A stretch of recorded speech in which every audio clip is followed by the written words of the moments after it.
रीवा जिले के आदर्श प्रेरक शिक्षक संघ के अध्यक्ष ललित कुमार तिवारी ने बताया कि प्रदेश में 2012 में प्रौढ़ शिक्षा मिशन अंतर्गत प्रत्येक ग्राम पंचायतों में 2 प्रेरक शिक्षकों की नियुक्ति की गई थी। तब से लेकर 2018 तक सभी प्रेरक शिक्षकों ने प्रौढ़ शिक्षा मिशन को सफल बनाने में अपना सराहनीय योगदान दिया और उसके साथ ही शासन की अन्य योजनाओं जैसे जनगणना, चुनाव आदि कार्यक्रमों में अपनी सेवा दी। लेकिन 2018 में बिना किसी अग्रिम सूचना के प्रौढ़ शिक्षा योजना के समाप्त होने के साथ ही प्रेरकों को भी सेवा से बाहर कर दिया गया, जिससे प्रदेश की हजारों प्रेरक शिक्षक एक बार फिर बेरोजगारी की कगार पर आ गए, जिसके कारण 2018 से अब तक प्रेरकों ने कई बार शासन और प्रशासन के समक्ष अपनी सेवा बहाली हेतु ज्ञापन और धरना देकर अपनी समस्याओं से अवगत कराने का प्रयास किया। इसके बाद भी अभी तक शासन के द्वारा प्रेरकों के हित में किसी भी प्रकार का कोई आश्वासन नहीं मिला, जिससे आहत होकर प्रदेश के समस्त प्रेरक शिक्षक जबलपुर उच्च न्यायालय में अपने हक और अधिकार की लड़ाई के लिए याचिका लगाने की तैयारी में है, जिसमें प्रेरकों की मुख्य मांग प्रदेश में लागू हो रही नई अटल सेवा केंद्र योजना में निश्चित मानदेय के साथ प्रेरकों को योग्यता के आधार पर प्राथमिकता के साथ नियुक्ति देने की मांग की है, जिसमें प्रदेश के लगभग सभी जिलों के प्रेरकों ने उच्च न्यायालय में एक साथ याचिका दायर की और अधिवक्ता शिवम मिश्रा को अपना अधिवक्ता नियुक्त किया। रीवा में संभागीय ब्यूरो विनोद पाठक की खास रिपोर्ट। जी, क्या नाम है आपका? ललित कुमार तिवारी। जी, बताएं क्या समस्या है आपकी? हम आदर्श प्रेरक शिक्षक संघ जिला अध्यक्ष रीवा।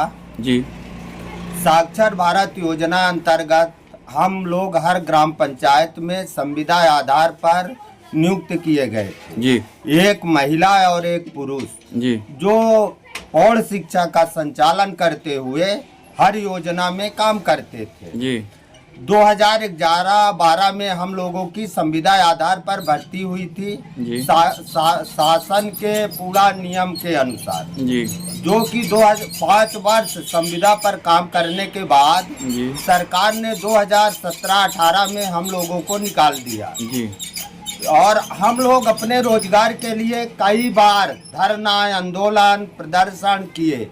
कई बार मंत्री से मिले, विधायक, सांसद, मुख्यमंत्री महोदय, हर जगह मिले, लेकिन हमें आश्वासन के अलावा कुछ नहीं मिला। जी, इसलिए हम लोग सब प्रेरक ये आपके जबलपुर हाई कोर्ट में याचिका दायर किए हैं। जी, हमारे साथ कई जिला याचिका दायर किए हैं, रीवा, सीधी, मंदसौर, बालाघाट और सतना, मानो कई जिला है। जी, तो वहाँ पे हम लोग अपने रोजगार के लिए न्यायालय की शरण में गए हैं।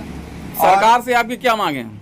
सरकार से हमारी मांगे थी कि आप सरकार हम लोगों को किसी न किसी विभाग या किसी योजना में हमें पुनः रोजगार दे। जैसे अटल सेवा ई केंद्र खुल रहे हैं, इसमें हम लोगों को प्राथमिकता दे, या बहुत सी अन्य योजनाएं हैं जो चल रही हैं, उसमें हम लोगों को प्राथमिकता दे करके बहाल किया जाए, या किसी विभाग में जहां कहीं भी हमारी योग्यता के अनुसार जगह हो वहां पे हम लोगों को रोजगार दिया जाए। यही हमारी हाई कोर्ट जबलपुर में भी यही अपील है।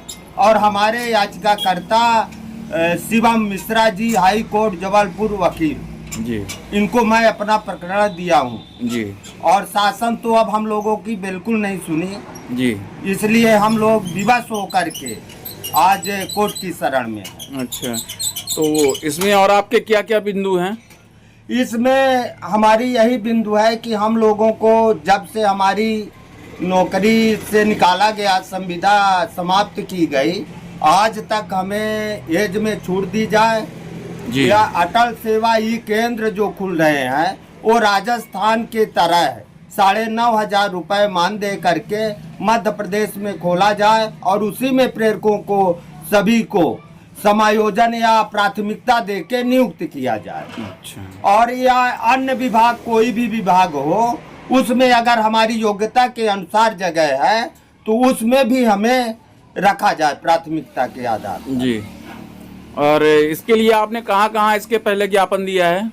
इसके पहले तो माननीय मुख्यमंत्री महोदय को कई बार दिए, सांसद महोदय को भी दिए, माननीय विधायक कई विधायकों को भी मैंने अपना एक ज्ञापन दिया और कई बार दिए। आज मानिए कि 2012 से लेकर के 2018 तक निरंतर हमारा संगठन किसी न किसी विधायक या मंत्री के पास हमेशा अपनी पीड़ा सुनाने के लिए गए, लेकिन आज तक कोई ना मंत्री विधायक कोई भी हम लोगों की पीड़ा नहीं सुनी।